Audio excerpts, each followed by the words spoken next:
Ayo, segera download Quran Tadabbur, tafsir dalam genggaman Anda.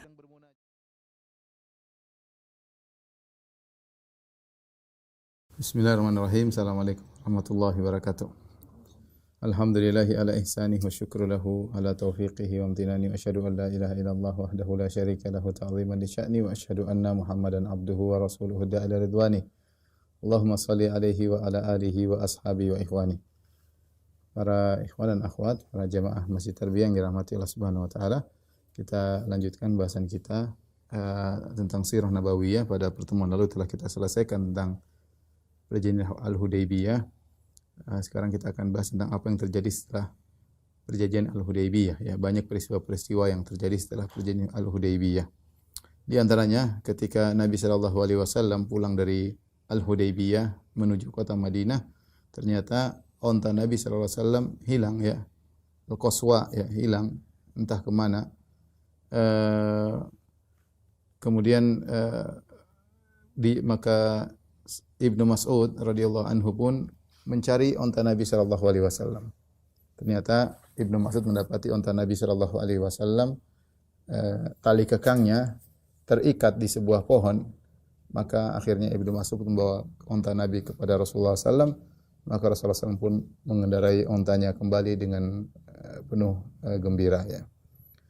Kemudian ketika Rasulullah SAW sampai di kota Madinah, ya, dan Rasulullah SAW sudah menetap di sana, maka datanglah sekelompok wanita mukminah yang mereka berhijrah dari Mekah menuju Madinah, yaitu mereka muslimat, tapi mereka tinggal di Mekah dan mereka hendak berhijrah ke kota Madinah. Di antaranya ada beberapa wanita, di antaranya adalah Ummu Kulsum binti Uqbah bin Abi Mu'aid. Kita tahu bahwasanya Uqbah bin Abi Mu'aid adalah orang yang dahulu sangat memusuhi Nabi sallallahu alaihi wasallam, yang pernah meletakkan tali isi perut unta ke pundak Nabi sallallahu alaihi wasallam, dan dia pula yang pernah mengambil selendangnya untuk mencekik Nabi sallallahu alaihi wasallam. Tetapi ternyata putrinya mukminah, Ummu Kulsum bintu Uqbah, dan dia pergi lari dari suaminya, ya. Disebutkan dia sudah menikah, ya. Kemudian dia lari menuju kota Madinah karena dia muslimah, ya. Ketika dia lari menuju kota Madinah, maka dikejar oleh dua saudaranya, yaitu Umarah bin Uqbah bin Abi Mu'aid dan Al-Walid ibnu Uqbah bin Abi Mu'aid. Dua saudaranya tersebut mengejarnya. Kemudian sampailah mereka tiba di kota Madinah, mereka berkata, "Ya Muhammad," kata mereka, "wahai Muhammad, aufi lana bima ahadtana alaihi."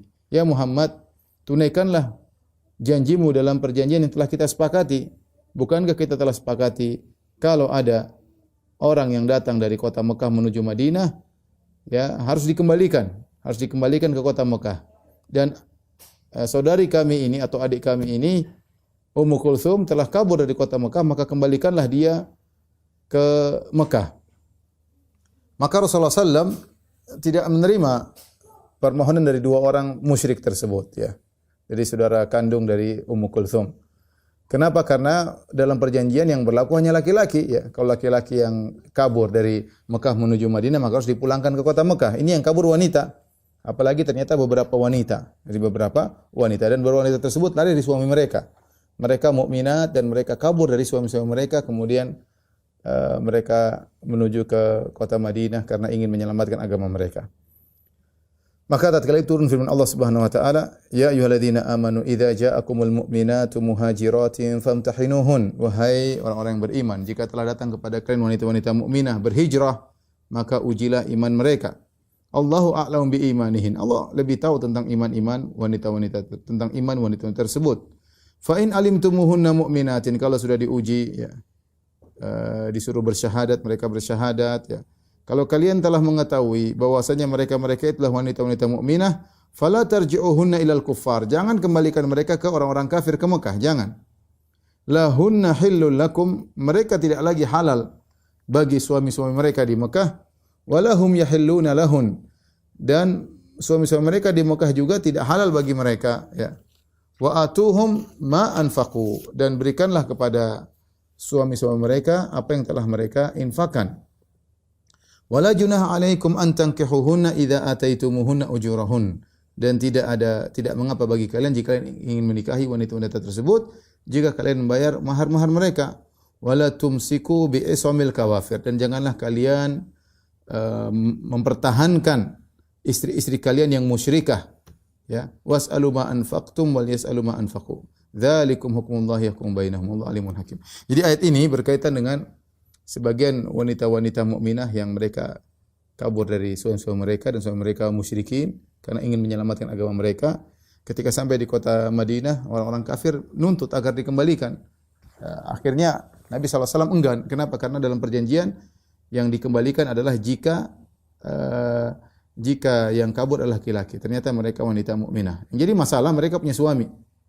Mereka punya suami sehingga tentu tidak benar kalau mereka meninggalkan suami-suami mereka, maka ketika itu berlaku harus diputuskan hubungan pernikahan mereka. Harus diputuskan. Maka caranya bagaimana? Wanita ini dipertahankan di kota Madinah, kemudian kaum muslimin mengembalikan mahar-mahar yang telah dibayar oleh suami-suami mereka, dikembalikan. Makanya kata Allah Subhanahu wa taala, wa atuhum ma anfaqu, berikanlah kepada mereka apa yang telah mereka infakkan. Dikembalikan mahar-mahar mereka sehingga wanita-wanita ini terceraikan dari mereka atau terbatalkan pernikahan mereka karena suami-suami mereka musyrikin. Wanita-wanita mukminah. Dan kebiasaan para sahabat ketika mendapati para janda-janda yang mukminah, maka mereka segera menikahi. Maka mereka segera menikahi janda-janda tersebut. Dan ini kebiasaan para sahabat. Mereka punya kepekaan, tenggang rasa kepada wanita-wanita mukminah yang memerlukan bantuan, sehingga kemudian para sahabat segera menikahi wanita-wanita mukminah tersebut. Nah, ketika para sahabat menikahi wanita-wanita mukminah yang kabur dari suami-suami mereka yang kafir, maka Allah menyuruh untuk membayar mahar kembali. Bayar mahar dan nikah ulang, bayar mahar dan nikah. Nikahi mereka. Kemudian hukum baru muncul, kata Allah, wala tumsiku bi ismil kawafir. Dan janganlah kalian para lelaki mempertahankan istri-istri kalian yang musyrikah. Oleh karenanya sebagian sahabat yang mereka memiliki istri-istri yang musyrikah di Mekah mereka cerai. Di antaranya Umar bin Khattab radhiyallahu taala anhu. Umar bin Khattab punya istri 2 di Mekah, kemudian Umar bin Khattab ceraikan mereka karena Allah telah mengatakan wala tumsiku bi ismil kawafir. Jangan pertahankan istri-istri kalian yang kafir. Taib. Ummu Kulthum ya, bintu Uqbah ya. Dia adalah wanita pertama awalu man hajara minan nisa ba'da hijratin Nabi sallallahu alaihi wasallam Madinah. Pertama yang berhijrah ke kota Madinah, dan dia tidak ada wanita Quraisyah yang meninggalkan kedua orang tuanya berhijrah kepada Allah Subhanahu wa taala. Kedua orang tuanya musyrik kecuali Ummu Kulthum bintu Uqbah ya. Kemudian dia datang kepada Nabi sallallahu alaihi wasallam berhijrah. Baik, kita lanjutkan. Bagaimana dengan ada kisah Abu Basir. Kita kemarin telah membahas tentang Abu Jandal. Abu Jandal putranya Suhail bin Amr yang dia kemarin telah kita sebutkan ketika dia kabur kemudian bawa tangannya terbelenggu, kemudian datang kepada Nabi dan para sahabat, ternyata disuruh kembalikan ke kota Mekah. Itu namanya Abu Jandal. Ada lagi seorang namanya Abu Basir. Abu Basir namanya Utbah bin Asid Ats-Tsaqafi ya. Dia juga adalah seorang muslim ya yang ditahan oleh orang musyrikin di kota Mekah. Akhirnya dia kabur. Berhasil melepaskan diri dari tahanan orang-orang Mekah dan dia muslim. Kemudian dia datang kepada Rasulullah sallallahu alaihi wasallam ya. Dia termasuk orang yang ditahan kemudian disiksa karena Islam di kota Mekah ya. Maka dia akhirnya lolos dan dia kabur ke kota Madinah. Ketika orang-orang musyrikin tahu bahwasanya dia kabur ke kota Madinah, maka ada seorang bernama Al-Akhnas bin Syurai, dia menulis surat kepada Rasulullah SAW agar mengembalikan Abu Basir sebagaimana perjanjian yang telah disepakati oleh Nabi SAW. Kalau ada yang kabur dari Mekah menuju Madinah harus dikembalikan. Ya. Kemudian surat tersebut dikirim bersama seorang kafir dari Bani Amir dan bersama budaknya. Ya, dua orang diutus membawa surat itu kepada Nabi agar membawa balik Abu Basir. Abu Basir sudah di Madinah. Ketika datang dua orang utusan tersebut membawa suratnya Akhnas bin Syurai, ya, kepada Nabi sallallahu alaihi wasallam, maka terpaksa Nabi sallallahu alaihi wasallam mengembalikan Abu Basir kepada mereka. Ya, karena Rasulullah sudah berjanji dalam perjanjian Hudaybiyah. Abu Basir dikembalikan kepada dua orang tersebut. Abu Basir juga taat kepada Nabi sallallahu alaihi wasallam. Tatkala mereka bertiga berjalan, Abu Basir bersama dua orang ini, sampailah mereka ke Dzulhulaifah. Dzulhulaifah tahu tempat mikotnya kota Madinah yang orang sebut Bir Ali. Kemudian mereka mampir, mereka pun makan korma yang milik mereka. Ketika itu Abu Basir berkata kepada orang kafir yang menahannya ini, ya, dia berkata, "Wallahi inni la ara sayfaka hadha ya fulan jayyidan." Kata dia, "Wahai fulan, Masya Allah pedangmu ini bagus." Ya, bagus. Lihat dong ya. Kemudian dia buka pedangnya, dia bilang, "Tentu pedangku ajal, wallahi innahu la jayyid." Kata orang kafirin, "Demi Allah ini pedangku memang bagus." Ya, aku sudah memakainya berulang-ulang, laqad jarrabtu tsumma jarrabtu. Dia pamer pedangnya. Kata Abu Basir, "Hari ini anzur, coba aku lihat pedangmu bagusnya kayak apa sih? Ingin sini kasihkan aku." Orang ini juga goblok, dia kasih kepada Abu Basir pedang tersebut. Ketika dia kasih Abu Basir pedang tersebut, maka dibunuhlah oleh Abu Basir, ya. Kemudian budaknya pun kabur. Budaknya pun kabur. Kemudian Abu Basir pun kembali ke kota Madinah, ya. Kemudian dia pun datang dengan segera lari masuk ke dalam masjid sampai kerikil-kerikil tersenggol-senggol oleh dia karena sakingnya dia lari ke masjid.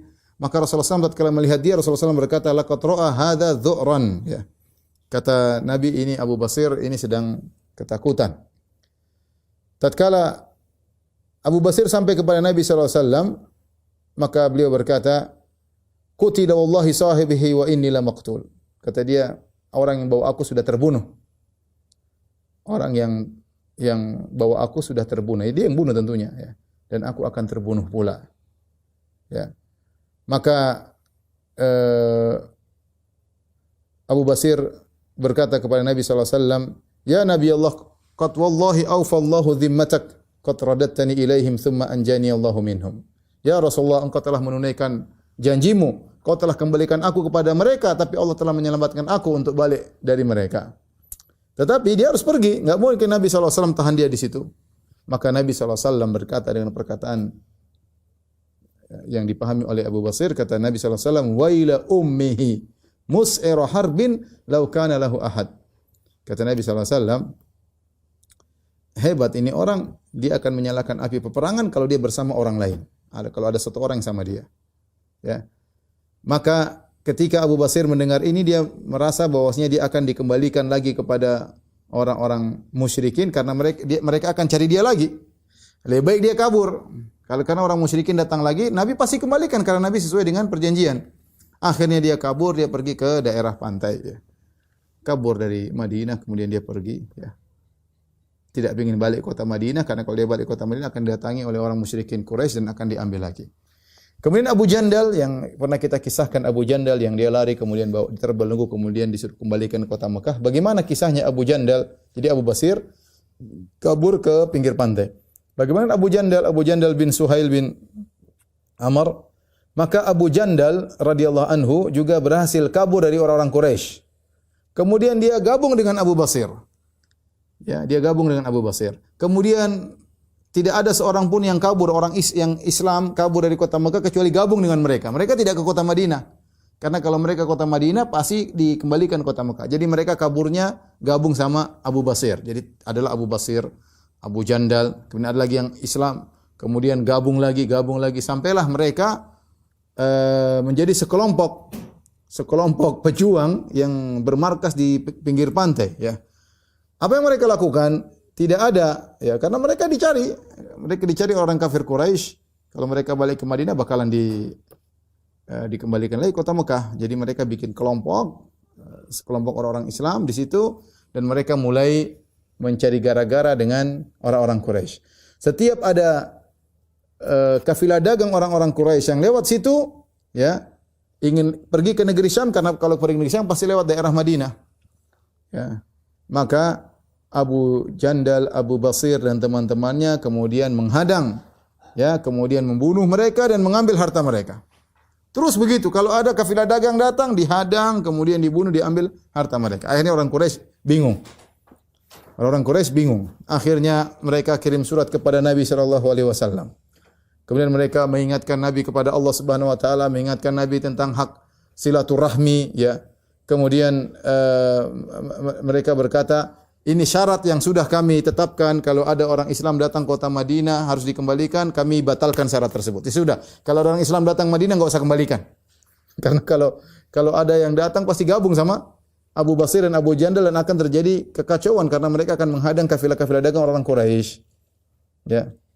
Faman kharaja minna ilaika fa'amsikhu. Kata mereka, siapa yang keluar dari kami menuju engkau wahai Muhammad, tahan saja, enggak usah kembalikan. Inilah yang ditunggu-tunggu oleh Nabi sallallahu alaihi wasallam, ya.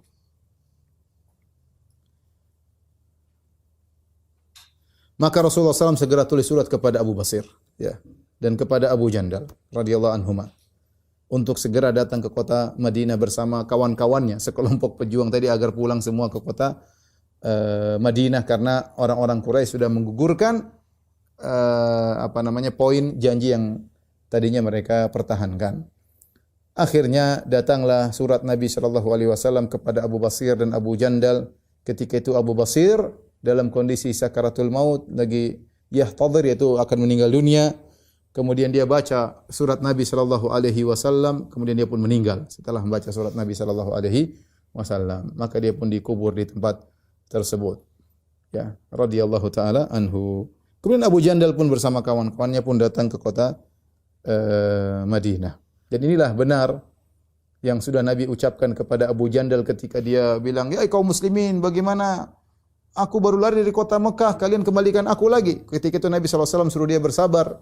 Ketika terjadi perjanjian Hudaybiyah, kata Nabi, "Isbir wahtasib, fa inna Allaha ja'ilun laka wa liman ma'aka minal mustad'afina farajan wa makhraja." Sabarlah wahai Abu Jandal, dan carilah pahala. Sungguhnya Allah akan memberikan bagi engkau dan bersama orang-orang yang kesulitan bersamamu, Allah akan berikan solusi dan jalan keluar. Taib, di antara peristiwa yang terjadi setelah perjanjian Al-Hudaybiyah, ini di masa perjanjian Hudaybiyah itu dari tahun ke-6 Hijriah sampai tahun 8 Hijriah. Perjanjian yang terjadi sekitar 2 tahun. Karena nanti orang-orang sekutunya orang-orang Quraisy berkhianat. Nanti akan kita jelaskan sehingga terjadi perang atau Fatu Makkah, ya. Jadi tahun ke-6, tahun ke-7 sampai tahun ke-8 ini adalah masa perjanjian damai, ya, Hudnah atau Al-Hudaybiyah, ya. Orang disebut Al-Hudnah, disebut Al-Muddah, yaitu waktu perjanjian damai. Ketika perkara sudah tenang, ya, di kota Madinah, ya, Rasulullah SAW karena Rasulullah SAW tidak tersibukkan dengan perang dengan orang Quraisy karena itu musuh bebuyutan. Sekarang orang Quraisy lagi damai, lagi gencatan senjata. Mereka juga sibuk berdagang. Rasulullah SAW mulai terus melanjutkan dakwahnya. Maka Rasulullah SAW mendapatkan kesempatan yang pas untuk mulai berdakwah di luar Jazirah Arab. Maka Rasulullah SAW menulis surat-surat kepada raja-raja Arab dan raja-raja non-Arab. Ya. Beliau tulis surat menyuruh mereka untuk masuk Islam. Rasulullah SAW kirim surat kepada Kisra. Kisra itu rajanya Persia. Rasulullah SAW kirim surat juga kepada Kaisar, rajanya Romawi. Rasulullah SAW kirim surat kepada Najasyi, rajanya Habasyah. Semua raja-raja Rasulullah SAW kirim surat. Ya. Kemudian Rasulullah SAW kirim bersama utusan Nabi SAW untuk membawa surat tersebut. Ketika Rasulullah SAW sedang menulis surat, Rasulullah SAW ingin kirim surat, maka ada yang mengatakan kepada Nabi, "Ya Rasulullah, mereka raja-raja tersebut tidak akan menerima suratmu kecuali kalau ada stempelnya, ada khatam, ada cincin stempelnya, ya." Karena ini kebiasaan urfnya raja-raja di antara mereka. Jadi kalau resmi harus ada stempelnya. Maka Rasulullah SAW akhirnya pakai cincin. Cincin terbuat dari perak, tertulis Muhammad Rasulullah. Dan itu asal muasalnya kenapa Rasulullah SAW pakai cincin, ya. Anas bin Malik bercerita, "Anna Nabi sallallahu alaihi wasallam arada an yaktuba ila rahtin aw unasim minal a'ajim." Rasulullah SAW ingin tulis surat kepada sekelompok raja-raja dari orang-orang Ajam non Arab. Faqila lahum, maka dikatakan kepada Nabi, "Innahum la yaqbaluna kitaban illa alaihi khatam." Ya Rasulullah, mereka tidak menerima suratmu kecuali kalau ada stempelnya. Maka Rasulullah SAW pun mengambil cincin terbuat dari perak, tulisannya Muhammadun Rasulullah. Ya. Ya, cincin tersebut dipakai oleh Nabi sallallahu alaihi wasallam ketika Nabi sallallahu alaihi wasallam meninggal, digantikan oleh Abu Bakar, dipakai oleh Abu Bakar radhiyallahu taala anhu. Ketika Abu Bakar radhiyallahu meninggal, dipakai lagi oleh Umar bin Khattab radhiyallahu anhu. Ketika Umar bin Khattab meninggal, dipakai oleh Utsman bin Affan radhiyallahu taala anhu. Kemudian di masa pemerintahan Utsman suatu hari di sebuah sumur namanya Bi'ir Aris. Kemudian Utsman goyang-goyangkan cincinnya, tahu-tahu cincin tersebut jatuh ke dalam sumur. Kemudian Utsman menyuruh orang untuk mencari cincin tersebut. Dicari selama 3 hari, 3 malam tidak mendapatkan cincin tersebut. Akhirnya hilanglah cincin tersebut. Ketika Rasulullah SAW mengirim surat kepada raja-raja, Rasulullah SAW mengirim orang-orang yang spesial yang bisa menjadi juru bicaranya Nabi. Karena mereka akan bertemu dengan orang-orang hebat yang akan menyampaikan risalah Rasulullah SAW. Tidak sembarang orang yang dikirim oleh Nabi SAW. Maka Rasulullah SAW memilih orang-orang spesial dari para sahabat untuk membawa surat tersebut. Maka di antaranya Rasulullah SAW kirim surat kepada Raja Najasyi. Ya. Najasyi yang orang yang soleh namanya Ashamah. Ya.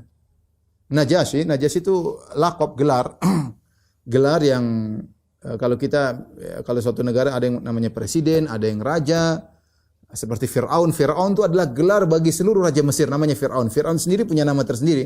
Ramses lah apalah, tapi Fir'aun itu artinya raja Mesir. Najasyi artinya penguasa atau raja Habasyah. Kaisar artinya raja Romawi.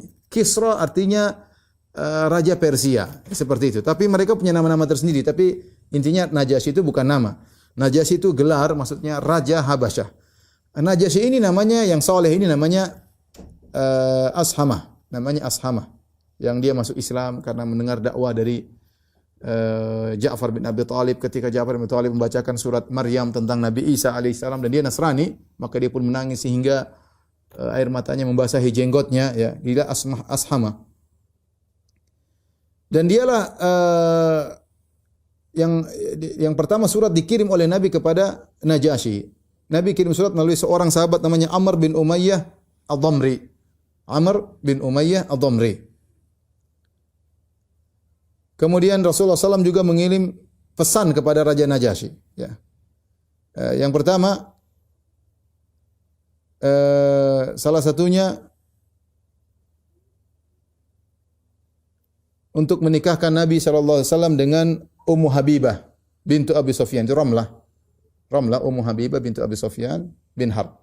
Ya, bin Harb. Kita tahu bahwasanya Ummu Habibah termasuk wanita yang pertama berhijrah ke Habasyah.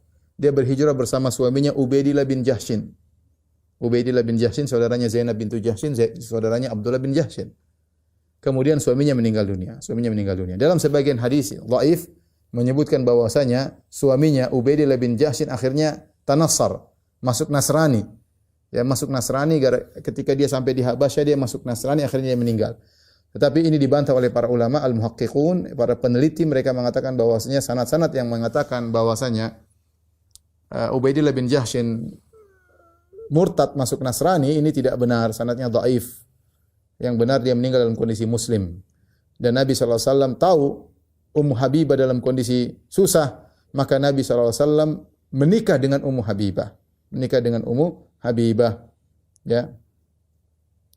Kemudian yang kedua, Rasulullah SAW menyuruh surat isinya mengajak Najasyi untuk masuk Islam.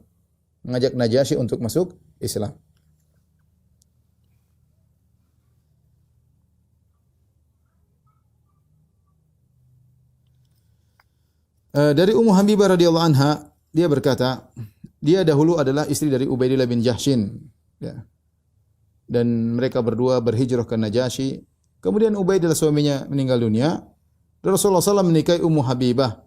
Padahal Ummu Habibah lokasinya bukan lagi di Madinah, bukan di Mekah, lagi sedang di Habasyah. Ya. Najasyi yang menikahkan. Rasulullah minta kepada Najasyi sebagai wakil Nabi untuk menikahkan Nabi dengan Ummu Habibah. Ya. Dan Najasyi baik. Ya. Dia menikahkan Nabi dengan Ummu Habibah. Padahal dia seorang raja Habasyah. Kemudian Najasyi memberikan mahar untuk Ummu Habibah. Luar biasanya baik raja ini. Dia memberikan 4.000 dirham ya kepada Ummu Habibah. Ya.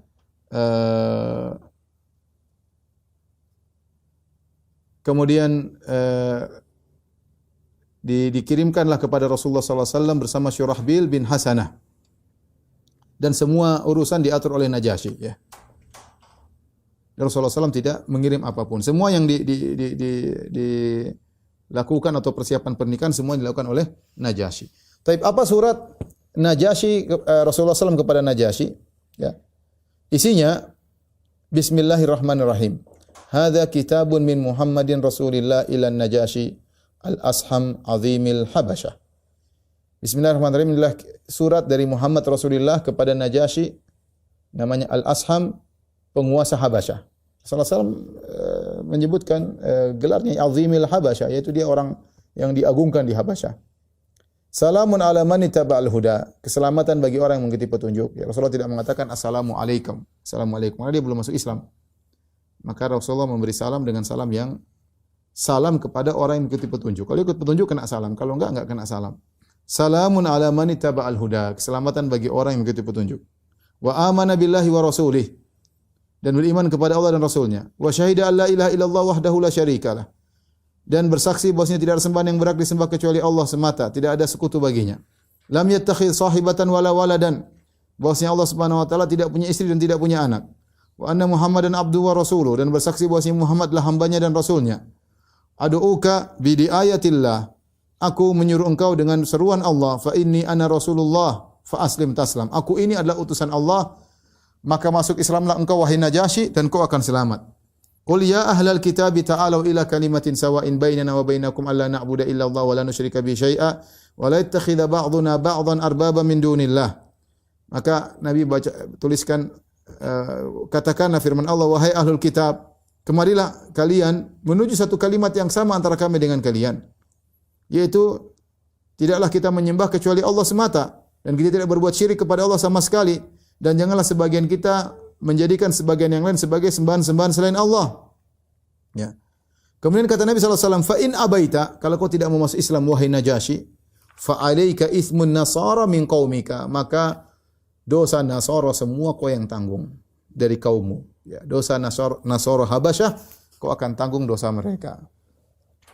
Tatkala sampai surat Nabi kepada Najasyi, dibacakan kepada Najasyi, ya, maka dia pun perhatikan, ya, kemudian dia pun turun dari singgasananya, kemudian dia duduk di atas tanah dengan penuh tawadhu, ya, dengan penuh tawadhu, kemudian dia masuk Islam, kemudian bersyahadah dengan syahadatain, kemudian dia berkata, laula ma ana fihi minal mulki wa ma tahammaltu min amrin nas la ataituhu hatta ahmilana alaihi. Kata Najasyi dengan penuh tawadhu, dia duduk di atas tanah, tidak lagi di singgasananya, dia mengatakan, kalau bukan aku ini punya urusan kerajaan, kalau bukan tanggung jawabku terhadap urusan masyarakatku, sungguh aku akan benar-benar datang menemui Rasulullah SAW dan aku akan membawa sendalnya. Kemudian Najasyi menulis surat balik kepada Rasulullah SAW, di mana beliau membenarkan Rasulullah SAW dan masuk Islam, membenarkan Rasulullah SAW. Ya.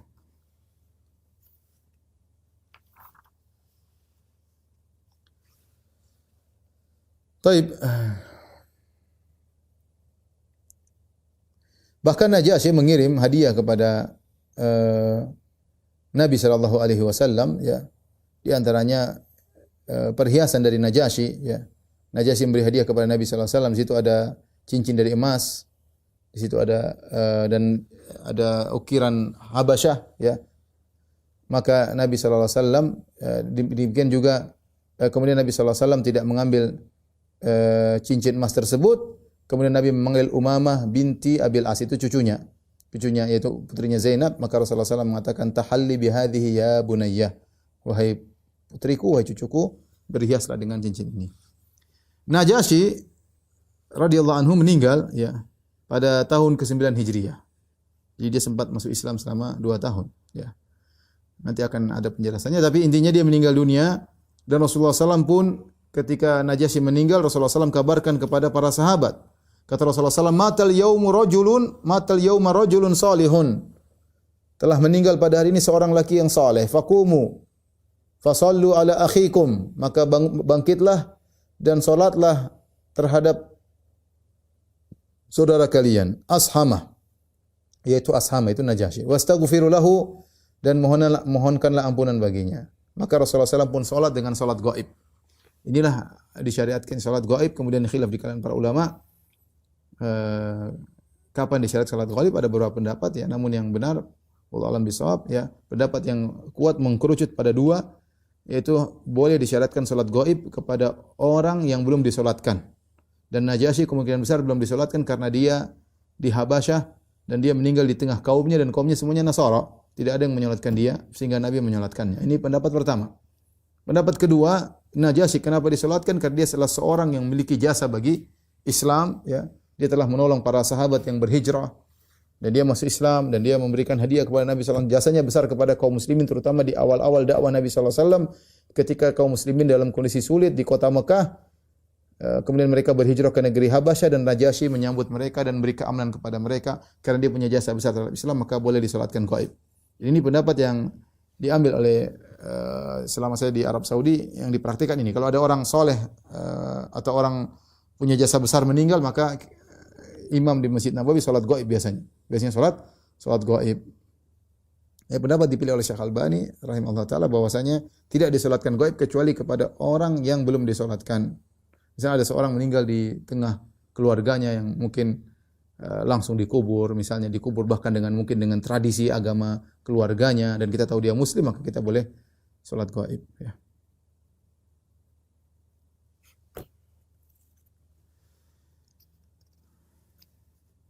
Ketika Najasyi Ashama meninggal dunia, maka diganti dengan Najasyi yang lain ya. Najasyi yang lain ya. Bukan Najasyi yang pertama ya. Tapi kemudian di antara surat yang dikirim oleh Nabi SAW adalah surat yang dikirim oleh Rasulullah SAW kepada Herakl atau Heraklius, Raja Romawi. Heraklius Raja Romawi. Dan Rasulullah SAW mengirim surat tersebut melalui utusannya itu Dihya bin Khalifah Al-Kalbi. Dihya bin Khalifah Al-Kalbi ini seorang yang sering malaikat Jibril menjelma jadi dia. Kalau malaikat Jibril ingin menjelma jadi manusia, biasanya menjelma menjadi Dihya Al-Kalbi. Dikirimlah surat lewat Dihya Al-Kalbi kepada Heraklius Raja Romawi dan Rasulullah SAW menyuruhnya untuk masuk Islam. Ya. Kemudian juga disuruh agar surat tersebut ada surat yang lain pula dua agar Heraklius menyampaikan kepada Kaisar. Kaisar sepertinya raja yang lebih tinggi lagi. Ya.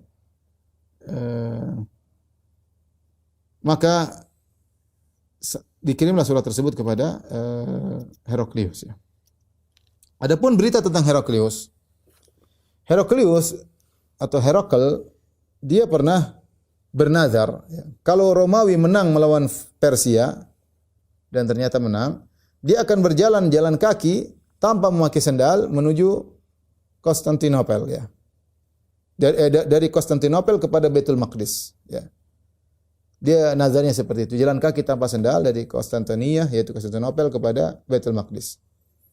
Tatkala Romawi menang melawan Persia, maka dia pun keluar berjalan kaki ya sebagai bentuk syukur kepada Allah Subhanahu wa taala karena mereka menang Nasara dan Nasara menyembah Allah tapi berbuat kesyirikan, menyembah Nabi Isa juga.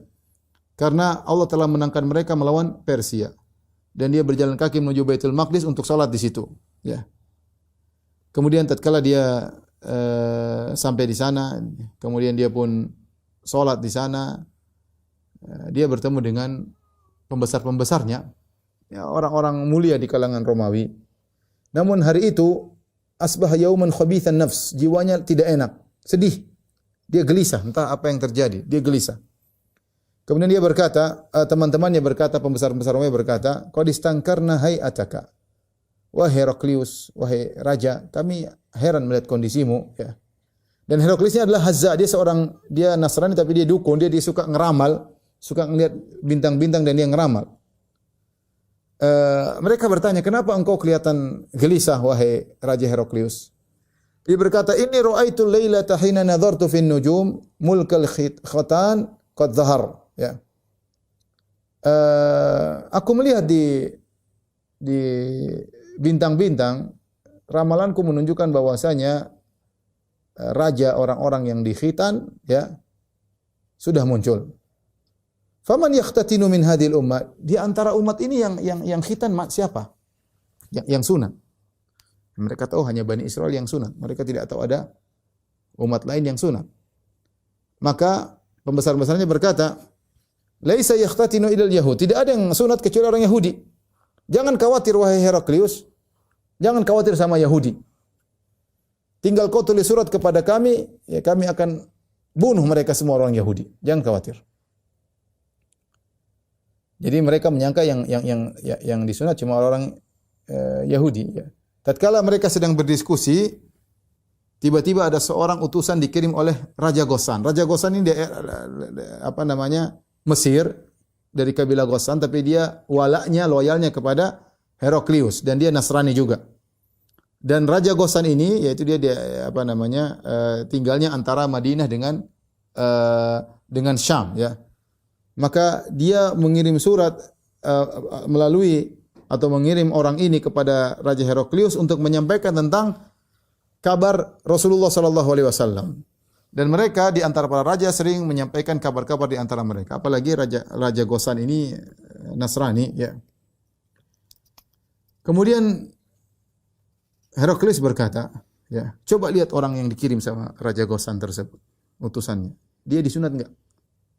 Akhirnya mereka periksa, ternyata dia disunat. Ya. Mereka bilang dia disunat. Ternyata orang Arab juga disunat. Heraklius bertanya, hum yakhtatinun? Orang Arab juga disunat. Ya. Hada wallahi alladhi urid. Ya. Inilah yang diperlihatkan bagiku bahwasanya ternyata orang Arab disunat ya. Jadi maka Heraklius sudah dengar kabar ada seorang nabi, karena Raja Ghassan tadi dikabarkan bahwasanya di Madinah ada seorang Arab bukan Bani Israel yang menyuruhkan dirinya bahwasanya dia seorang Rasulullah. Kemudian Heraklius sudah ngeramal dengan melihat bintang bahwasanya memang benar telah muncul seorang raja dari Arab ya, artinya penguasa dari Arab ya. Maka dalam kondisi demikian dia kirim surat kepada temannya yang setara dengan dia masalah ilmu ya. Yang punya kabar tentang kabar-kabar orang terdahulu akan muncul seorang nabi terakhir. Maka dia tulis surat, dia jelaskan tentang kondisi Rasulullah SAW, dia kirim surat kepada temannya di kota lain yang namanya kota Rumiyah ya, dikirim surat. Tidak lama kemudian datanglah utusan yang bawa surat dari Nabi sallallahu alaihi wasallam. Ya. Datang surat, kemudian Heraklius berkata, tapi belum dia baca surat tersebut. Dia berkata, cari orang yang datang dari kaumnya Rasul tersebut. Ya. Kita ingin tanya lebih jauh tentang Rasul tersebut. Ketika itu Abu Sufyan radhiyallahu anhu masih kafir ketika itu, dia sedang bersama kelompoknya atau bersama rombongannya sedang berdagang ya di negeri Syam ya. Maka kemudian Heraklius mengutus pasukannya untuk mencari orang-orang dari Quraisy yang sekampung dengan Nabi sallallahu alaihi wasallam, dan ketika itu di masa perjanjian Hudaybiyah. Dan akhirnya mereka pun dipanggil. Abu Sufyan bercerita. Tentu cerita ketika dia sudah Islam, dia meriwayatkan kisahnya. Kami pun dipanggil, fa'dukhilna alaihi, kami pun dimasukkan bertemu dengan Heraklius. Sementara dia sedang duduk di atas singgasananya dan dia pakai taj, itu pakai mahkota ya. Di sekitarnya Audama Ar-Rum, di sekelilingnya ada orang-orang pembesar Romawi. Kemudian dia panggil penterjemah. Kemudian dia berkata, tanyakan kepada mereka. Ini gerombolan atau rombongan dari Mekah. Siapa di antara mereka yang paling dekat nasabnya dengan Muhammad yang mengaku sebagai nabi? Maka Abu Sufyan berkata, saya yang paling dekat nasabnya dengan Muhammad. Maka Heraklius bertanya, apa hubungan nasabmu dengan Muhammad? Dengan nabi tersebut? Kata Abu Sufyan, huwa ibnu ammi. Dia adalah putra dari pamanku. Maksudnya mereka satu kakek. Jadi Abu Sufyan dan Nabi SAW ini ketemu di Abdul Manaf. Ya. Karena Rasulullah SAW bernama Muhammad bin Abdullah bin Abdul Muttalib bin Hashim bin Abdi Manaf. Ya. Jadi kakek keempat, Muhammad bin Abdullah bin Abdul Muttalib bin Hashim bin Abdi Manaf ya. Abu Sufyan bin Harb bin Umayyah bin Abdi Syams bin Abdi Manaf. Ketemunya di Abdi Manaf. Jadi mereka satu kakek. Maka nasab yang paling dekat di antara rombongan tersebut adalah Abu Sufyan. Sama-sama Quraisy dan nasabnya dekat. Kakek keempatnya sama. Kemudian Heraklius berkata, dekatkan Abu Sufyan kepadaku. Kemudian dia bilang, yang lainnya di belakang Abu Sufyan. Kemudian dia bilang sama penterjemahnya, sampaikan kepada teman-temannya Abu Sufyan. Kalau dia bohong, kasih tahu. Ya. Kalau dia bohong, kasih tahu. Saya akan bertanya kepada dia tentang interogasi tentang Nabi tersebut. Kalau dia bohong, kasih tahu dia bohong. Kata Abu Sufyan, demi Allah kalau bukan rasa malu, khawatir teman-temanku bilang aku bohong, saya akan dusta atas nama Muhammad. Saya akan bohongi tentang kabar-kabar tentang Muhammad. Tetapi aku malu, jangan sampai akhirnya kedustaan ini tersebar di Mekah bahwasanya Abu Sufyan dusta. Ya. Akhirnya aku pun jujur. Ya. Maka Heraklius bertanya kepada Abu Sufyan, bagaimana nasab lelaki ini? Maksudnya nasab Nabi SAW. Kata Abu Sufyan, huwa fina dhu nasab. Orang ini nasabnya tinggi. Kemudian Heraklius bertanya, fahal qala hadzal qawla minkum ahadun qad qablahu? Apakah sebelum dia pernah ada yang ngaku nabi sebelum Muhammad? Ada yang ngaku nabi enggak sebelum Muhammad? Kata Abu Sufyan, tidak ada. Apakah ayah-ayahnya Muhammad ini ada yang jadi raja? Kata Abu Sufyan, enggak ada. Memang enggak ada raja. Yang ikuti dia, Abu Heraklius bertanya lagi, yang ikuti Muhammad ini adalah pembesar-pembesar Quraisy atau orang-orang miskin di antara mereka? Kata Abu Sufyan, yang ikut orang-orang miskin. Heraklius bertanya lagi, apakah jumlah mereka bertambah ataukah berkurang? Kata Abu Sufyan, semakin bertambah. Kemudian Heraklius berkata, apakah ada salah seorang dari pengikutnya yang murtad gara-gara benci dengan agamanya? Gara-gara benci dengan agamanya setelah masuk Islam? Kata Abu Sufyan, tidak ada. Heraklius bertanya lagi, apakah kalian pernah menuduhnya berdusta sebelum dia ngaku sebagai nabi? Kata Abu Sufyan, tidak pernah kami menuduh dia dusta sebelum dia ngaku sebagai nabi. Heraklius bertanya lagi, apakah ini Muhammad pernah berkhianat? Kata Abu Sufyan, tidak pernah. Tidak pernah dia berkhianat. Tetapi kita sekarang dalam masa perjanjian Hudaybiyah. Saya tidak tahu dia berkhianat atau tidak. Jadi kata Abu Sufyan, saya tidak menemukan celah untuk mencela Muhammad Rasulullah SAW kecuali perkataan ini. Saya ingin buat keraguan kepada Heraklius. Ketika ditanya, Heraklius bertanya sama dia, apakah Muhammad pernah berkhianat dalam perjanjian? Kata Abu Sufyan, tidak pernah. Tapi kita sekarang sedang perjanjian sama dia, saya tidak tahu dia berkhianat atau tidak. Apa yang akan dilakukan di kemudian hari? Kemudian Heraklius bertanya lagi, apakah kalian memeranginya? Kata Abu Sufyan, iya, kami berperang dengannya. Bagaimana peperangan kalian dengan mereka, dengan dia? Kata Heraklius, kata Abu Sufyan, al-harbu bainana bainahu sijal. Peperangan antara kami dengan dia sijal, itu terkadang kami menang, terkadang dia kalah. Heraklius bertanya lagi, harus orang pintar ya. Apa yang dia perintahkan kepada kalian? Kata Abu Sufyan, Muhammad memerintahkan kami untuk menyembah Allah semata dan jangan berbuat syirik sama sekali. Dan Muhammad melarang kami untuk menyembah apa yang disembah oleh nenek moyang kami. Dan Muhammad memerintahkan kami untuk salat, untuk jujur, untuk menjaga akhlak dan untuk menyambung silaturahmi. Lihat, Abu Sufyan jujur. Inilah intisari dakwah Nabi. Tauhid, jangan syirik, jangan menyembah sembah nenek moyang, salat, akhlak mulia, jujur, sambung silaturahmi.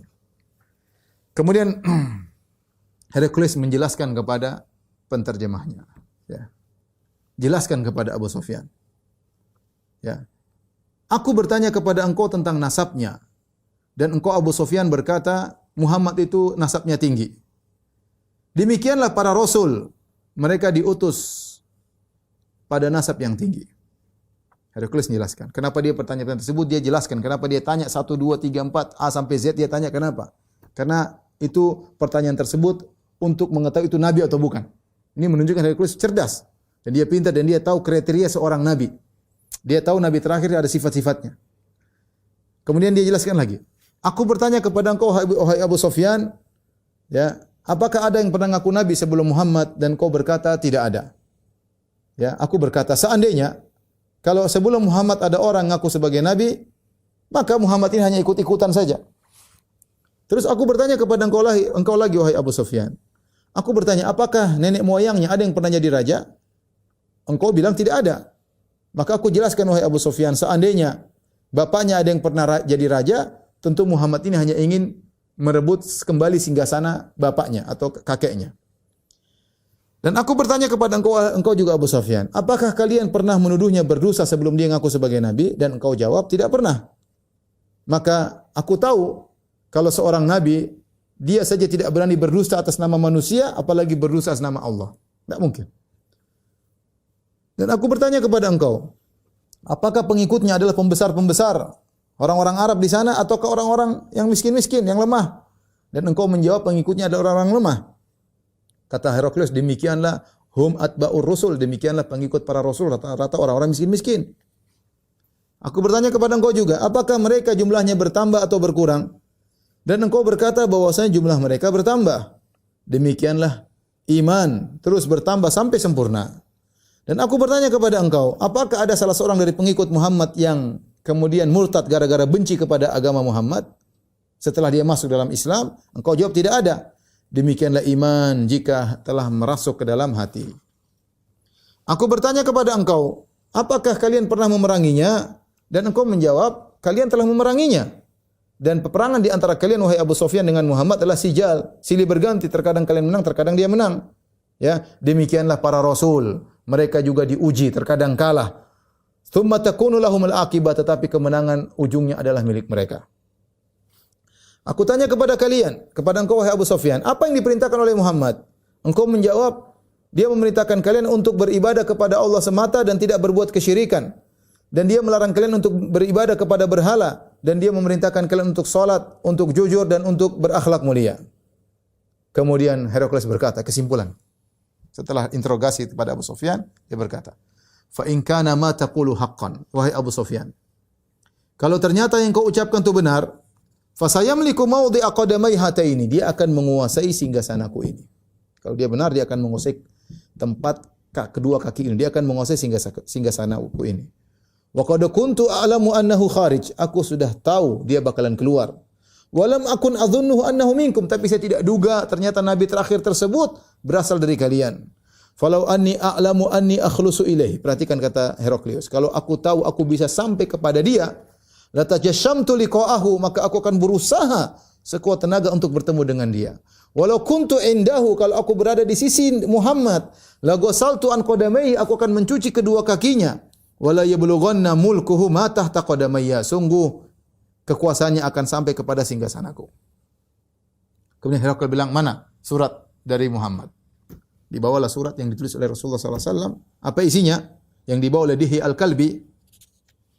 Kemudian dibaca kepada Heraklius. Bismillahirrahmanirrahim. Isinya, Bismillahirrahmanirrahim. Min Muhammad Abdullah wa Rasulihi ila Herakl azimir Rum. Dari Muhammad, hamba Allah dan Rasulnya, kepada Heraklius, pembesar Romawi. Salamun ala man ittaba'al huda. Keselamatan bagi orang yang mengikuti petunjuk. Amma ba'du fa inni ad'uka bi ayatil Islam. Kemudian daripada itu aku menyeru engkau dengan seruan Islam. Aslim taslam. Masuk Islamlah engkau Heraklius, kau akan selamat. Yu'tikallahu ajraka marratain. Allah akan berikan kau pahala 2 kali. Pahalamu sebagai Nasrani kalau kau masuk Islam dan pahalamu sebagai Muslim. Yu'tikallahu ajraka marratain. Allah akan berikan kau pahala 2 kali. Tapi Rasulullah berkata, ini targhib buat tarhib, ini targhib. Kalau kau masuk Islam dapat 2 pahala. Fa in tawallait, kalau kau berpaling wahai Heraklius, fa inna alaika ithmul arisiyin, kau akan menanggung dosa rakyatmu. Ancaman. Kalau kau berpaling tidak masuk Islam, kau akan menanggung dosa rakyatmu. Qul ya ahlal kitab, dan ini bantahan ya ikhwan, bantahan yang paling telak kepada orang liberal yang mengatakan semua agama masuk surga. Kalau semua agama masuk surga, ngapain Nabi pusing-pusing kirim surat kepada Heraklius? Terus sampai ngancam-ngancam lagi. Kalau kau tidak masuk Islam, kau tanggung dosa rakyatmu. Ini bantahan paling telak kepada ini dalam Sahih Bukhari. Kalau semua agama benar, ngapain Nabi berdakwah? Hanya buang-buang energi. Semua sudah benar kok semua masuk Islam, ngapain Nabi ceramah sana ceramah sini, ngapain? Ngapain tulis surat sampai ngancam-ngancam? Ya. Ngapain? Kenapa Nabi buat demikian? Karena mereka di atas kesesatan dan mereka akan masuk neraka. Maka Nabi ingatkan mereka. Kata Nabi SAW, fa in tawallait, kalau kau berpaling wahai Heraklius, fa inna alaika ithmul arisin, kau akan menanggung dosa rakyatmu. Qul ya ahlal kitabi ta'alu ila kalimatin sawa'in baina wa bainakum la na'budu illa Allah, dan seterusnya. Kemudian firman Allah, wahai ahlul kitab, kemarilah menuju satu kalimat yang sama antara kami dengan kalian. Apa kalimat yang sama tersebut? Janganlah kita menyembah kecuali Allah semata dan jangan berbuat syirik sama sekali kepada Allah. Wala yattakhidha ba'duna ba'dhan arbaba min dunillah. Jangan sampai sebagian kita mengangkat sebagian yang lain sebagai sembahan-sembahan selain Allah. Jangan angkat Nabi Isa sebagai Tuhan. Jangan angkat Uzair sebagai anak Allah. Dan jangan angkat pendeta-pendeta yang bisa merubah-rubah isi kitab suci. Mengharamkan yang halal, menghalalkan yang haram. Jangan. Tatkala dibacakan surat Nabi SAW terhadap Heraklius, ihtazza wa ta'athar, gemetar Heraklius. Dan dia terpengaruh dengan surat tersebut. Gemetar. Ketika kata Abu Sufyan hadir di situ, Abu Sufyan cerita, dia dibacakan surat tersebut di depan Abu Sufyan belum pulang. Dia masih dengar, dia melihat kejadian, ya. Tatkala kata Abu Sufyan, falamma qala maqal wa faraga min qira'atil kitab. Tatkala Abu Sufyan tadi sudah bilang apa yang dia ucapkan, dia sudah bilang, seandainya saya bisa ketemu dia, sungguhnya Muhammad itu akan menguasai tahtaku. Ya. Saya sudah tahu Nabi akan muncul. Saya tidak duga Nabi tersebut dari Arab. Saya kira dari Bani Israel. Ya, kalau saya bisa ketemu dengan dia, saya akan ketemu dengan dia. Kalau saya ada di sisinya, saya akan cuci kedua kakinya, akan berkhidmat kepada dia. Ketika dibacakan surat tersebut, Heraklius gemetar, maka kasura indahu sakhab. Maka terjadi suara keributan. Karena Heraklius ngerti. Tetapi punggawa-punggawanya, pengawal-pengawalnya, pembesar-pembesarnya tidak mau. Wartafa'atil aswat. Teriakan-teriakan. Wa ukhrijna, dan kami pun dikeluarkan. Kata Abu Sufyan, ketika kami dikeluarkan, aku berkata kepada kawan-kawanku, laqad amira amru ibni Abi Kabsyah. Sungguh besar ini urusannya, perkaranya Ibnu Abi Kabsyah, maksudnya Muhammad. Ini Muhammad ternyata urusannya besar ini. Sampai diakui oleh Heraklius, Raja Romawi, bukan raja Raja Romawi. Innahu yakhafuhu maliku Banil Asfar. Bayangkan rajanya orang-orang pirang, orang-orang bule takut sama dia. Rajanya orang-orang bule takut sama Muhammad. Fama ziltu muqinan annahu sayadhhar, kata Abu Sufyan, aku terus semenjak itu aku yakin Muhammad ini akan menang hatta adakhalahu Allahu alayhi al-Islam, sampai akhirnya Islam, Allah masukkan Islam dalam dadaku. Nanti dia masuk Islam akhirnya Abu Sufyan. Kemudian Heraklius pergi ke Hims, ke kota Hims. Ya.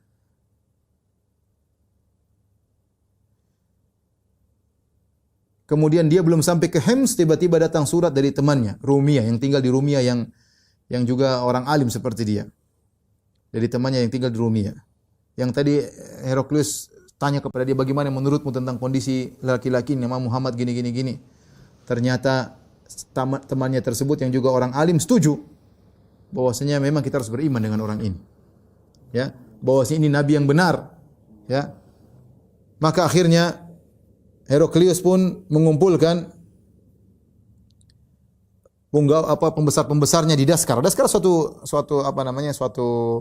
semacam istana kecil dan di sampingnya banyak rumah-rumah, ya. Di sampingnya ada rumah-rumah, ya. Itu di kota Hims. Kemudian semua rumah-rumah ditutup, orang-orang dikeluarkan, ya, kayaknya dalam suatu arena tapi di pagarnya ditutup, kemudian dia berada di atas.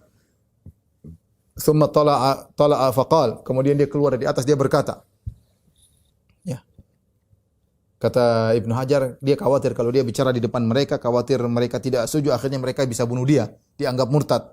Maka dia di atas, orang-orang di bawah rakyatnya, kemudian dia bicara, dia berkata, "Ya ma'syarar Rum, wahai orang-orang Romawi sekalian, hal lakum fil falahi wa rusdi wa an yathbuta mulkukum fatubayi'u hadzan nabiyya?"